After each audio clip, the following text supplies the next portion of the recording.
Hello student, welcome back my new video.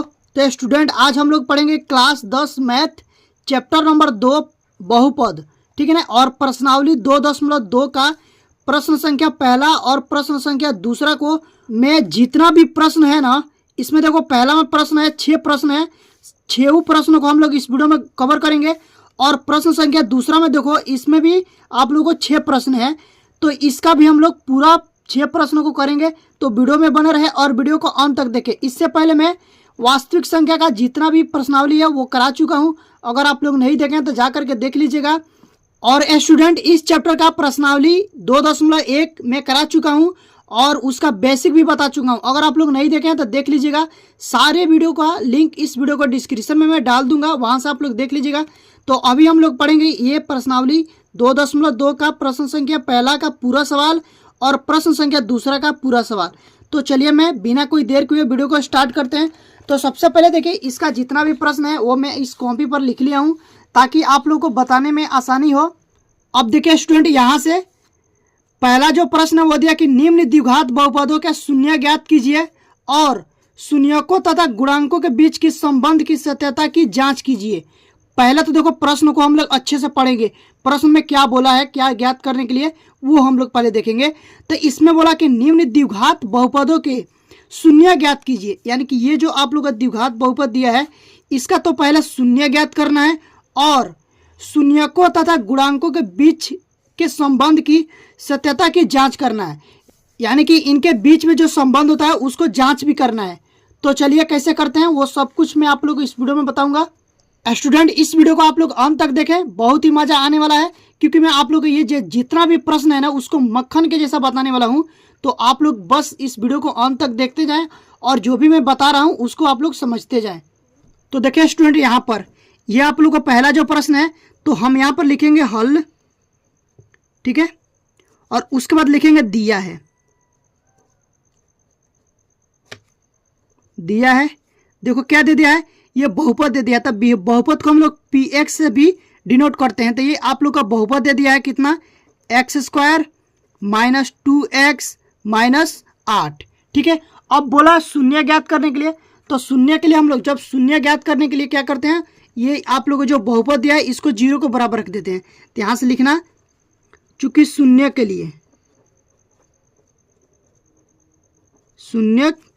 लिए px बराबर 0, यानी कि px मतलब यानी कि बहुपद को 0 को बराबर रख देते हैं।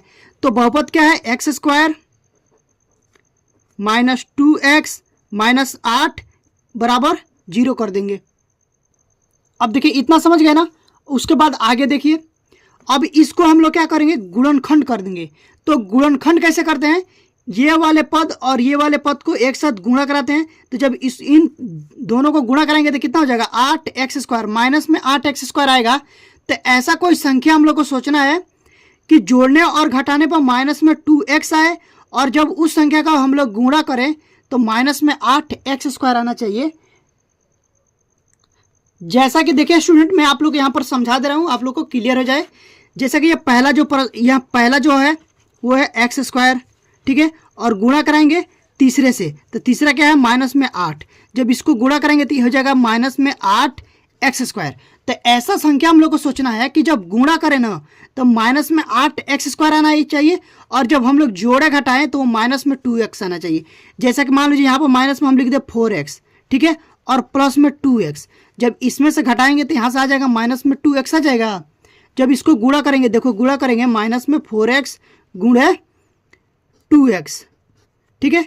जब इसका गुणा करेंगे तो हो जाएगा माइनस प्लस माइनस 2 दूना 4 और x इसमें गुणा करेंगे तो हो जाएगा x², ठीक है, 4 दूना 8 हो जाएगा, सॉरी, ठीक है ना। तो यहाँ से हो जाएगा 8x²। ये तो समझ गए इतना। तो बस हम लोग को यही तोड़ना था।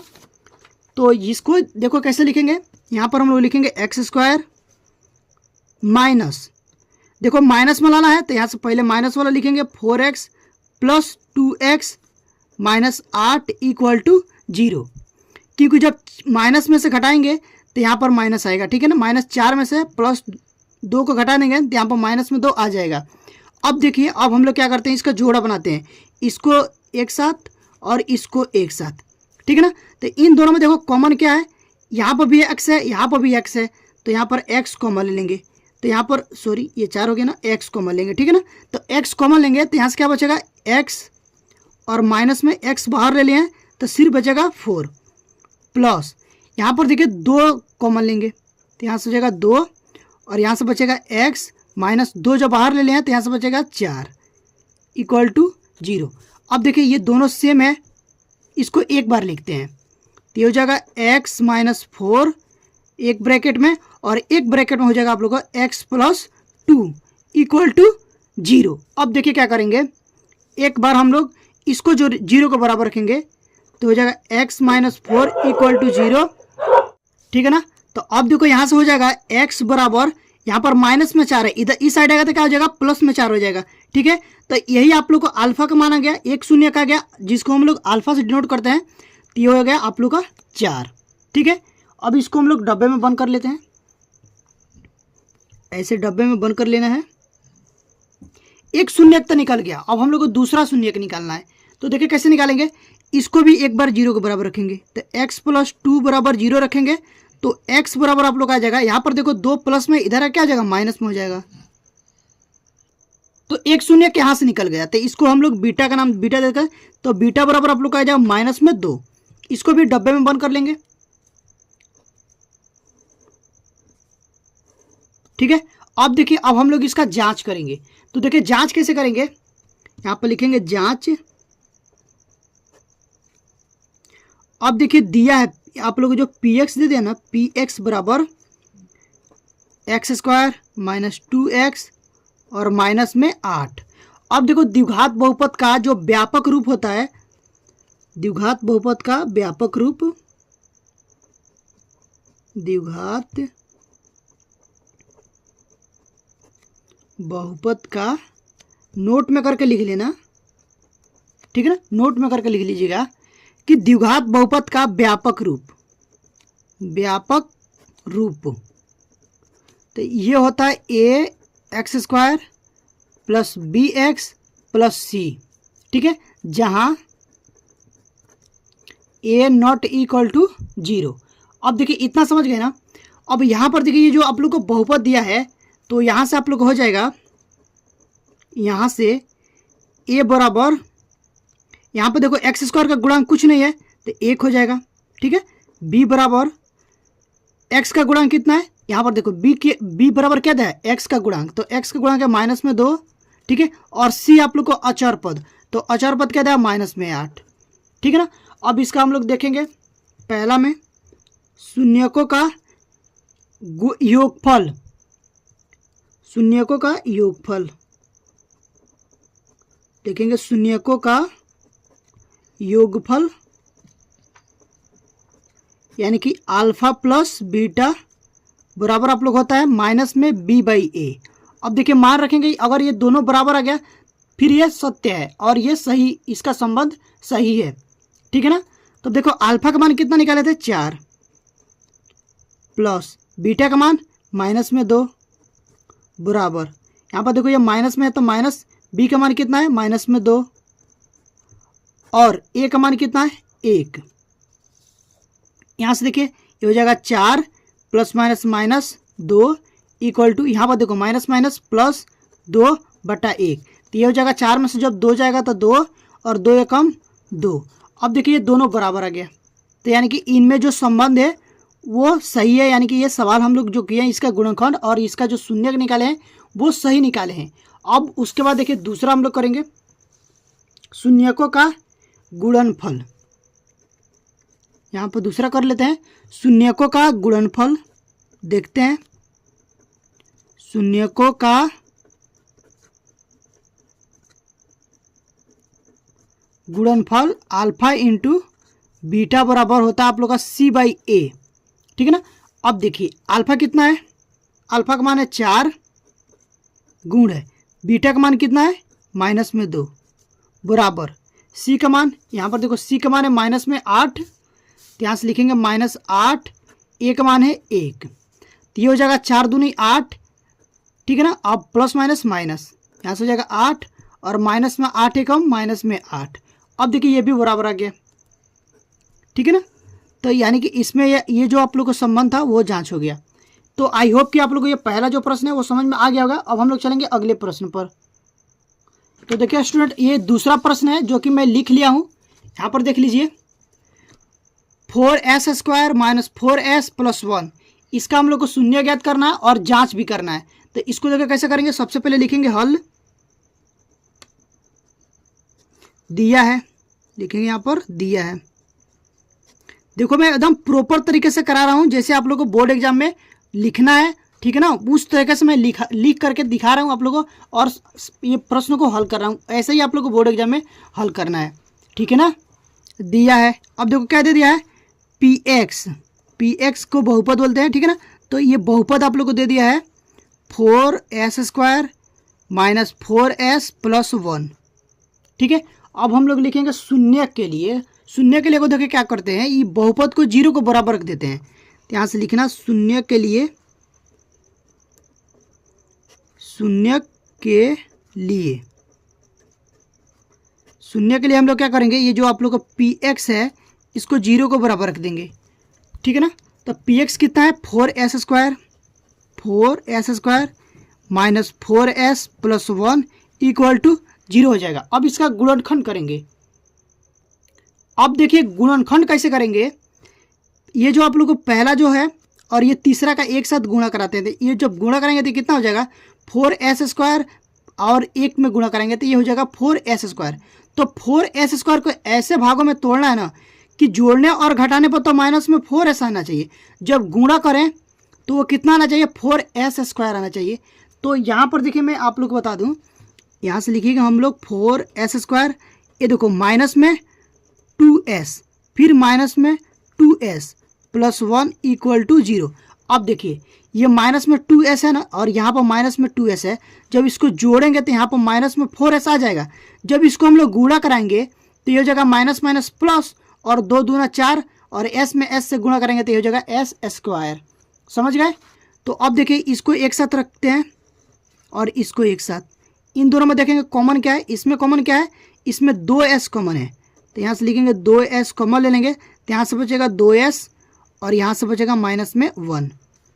यहाँ पर देखो क्या कॉमन है, यहाँ पर है माइनस में 1 कॉमन है। तो जब देखो माइनस में 1 कॉमन ले लें तो अंदर का चिन्ह बदल जाएगा, तो यहाँ से हो जाएगा 2s, ये फिर माइनस में 1 हो जाएगा इक्वल टू 0। अब देखिए ये दोनों सेम है तो इसको एक बार लिखेंगे, तो यहाँ से हो जाएगा 2s माइनस 1 एक ब्रैकेट में, और एक ब्रैकेट में ये लिख लेंगे 2s माइनस 1 इक्वल टू 0। अब देखो ये दोनों सेम है तो जो दोनों मूल आएंगे वो समान आएंगे, ठीक है ना। देखिए जब हम लोग इसको 0 को बराबर रखेंगे, 2s माइनस 1 को 0 को बराबर रखेंगे तो यहाँ से हो जाएगा 2s बराबर, यहाँ पर देखो माइनस 1 है, इधर क्या हो जाएगा प्लस में हो जाएगा, तो s बराबर आप लोग आ जाएगा 1/2, ठीक है, जो कि आप लोग को अल्फा का मान आ गया, एक शून्य का आ गया 1/2, ठीक है ना। अब हम लोग देखते हैं दूसरा शून्य।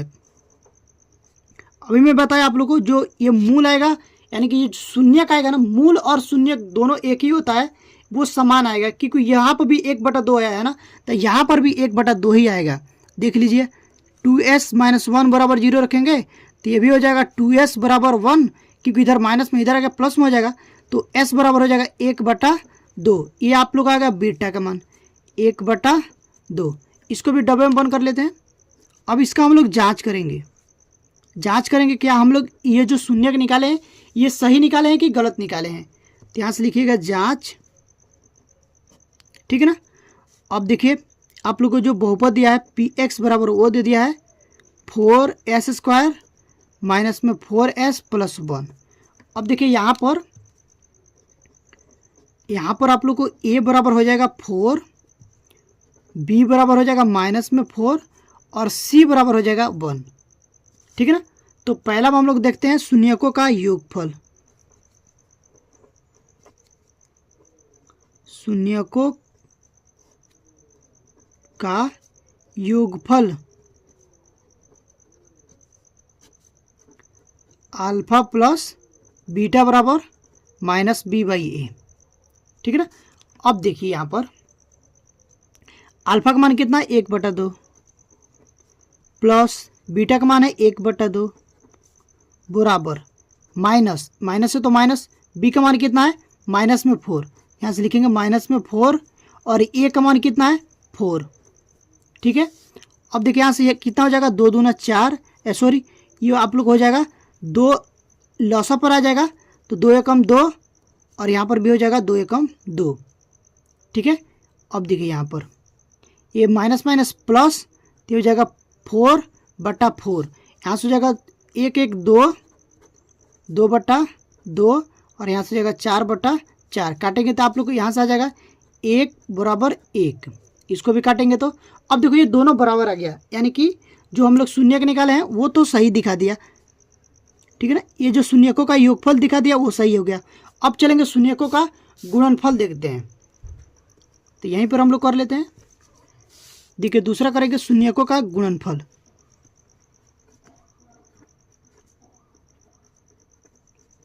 शून्यकों का गुणनफल, ठीक है ना, ये आप लोग होता है अल्फा इंटू बीटा बराबर C/A। ठीक है ना, अब यहाँ पर देखिए अल्फा का मान कितना है 1/2, इंटू है तो गुणा करेंगे और यहाँ से हो जाएगा 1/2 बराबर सी का मान 1 और ए का मान है 4।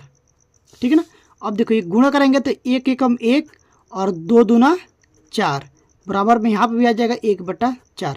अब देखो ये भी बराबर हो गया, तो यानी कि जो शून्यक हम लोग निकाले हैं वो सही निकाले हैं। और यहाँ पर आप लोग आंसर लिख दीजिएगा, यहाँ पर भी और यहाँ पर भी। ठीक है ना, तो इस तरह से आप लोग को प्रॉपर तरीके से ये सारे प्रश्नों को हल करने हैं। अब देखिए हम लोग चलेंगे अगले प्रश्न पर। अब देखिए पहला प्रश्न हो गया और दूसरा प्रश्न हो गया, तो तीसरा प्रश्न में देखिए क्या दिया है 6x² - 3 - 7x। तो इसको देखिए कैसे करेंगे। अब देखिए स्टूडेंट यहाँ पर मैं तीसरा प्रश्न को लिख लिया हूँ, देख रहे हैं यहाँ पर वो है आप लोग का तीसरा प्रश्न 6x² - 3 - 7x। तो पहले इसको विस्तार से लिख लेते हैं, तो यहाँ से देखिए हो जाएगा आप लोग का 6x² और -7 को पहले लिख लेंगे, -7x और -3। ठीक है, अब यहाँ से हम लोग लिखेंगे हल और लिखना दिया है। ठीक है, अब देखो px दे दिया है 6x² - 7x - 3। अब हम लोग को शून्य ज्ञात करना है, तो शून्य के लिए क्या करेंगे बहुपद को 0 के बराबर रख देंगे। सॉरी स्टूडेंट, इस वीडियो को हम लोग यहीं पर रोक देते हैं क्योंकि बैकग्राउंड में कुत्ते इतने आवाज़ कर रहे हैं ना कि वीडियो बनाने में बहुत डिस्टर्ब हो रहा है। ठीक है, बाकी के जो इसमें का प्रश्न है मैं अगले वीडियो में कंटिन्यू करूँगा। ठीक है ना, तो अभी के लिए बस सॉरी। अगर स्टूडेंट यहाँ तक आप लोग को वीडियो पसंद आई है तो प्लीज़ यार वीडियो को लाइक कर दीजिएगा और चैनल पर पहली बार आए हैं तो चैनल को सब्सक्राइब करके बेल आइकन को प्रेस कर दीजिएगा ताकि अगला वीडियो डालूँ उसका नोटिफिकेशन आप लोग के पास तुरंत पहुँच जाए और आप लोग की तैयारी अच्छे से हो पाए। ठीक है ना, तो अभी के लिए प्लीज़ यार सॉरी, क्योंकि बैकग्राउंड में इतने कुत्ते भौंक रहे हैं ना, क्या बताएं आपको, वीडियो बनाने में इतना डिस्टर्ब हो रहा हूँ। तो आगे के जो भी प्रश्न है मैं अगले वीडियो में कंटिन्यू करूँगा। ठीक है ना, तो अभी के लिए बस इतना ही।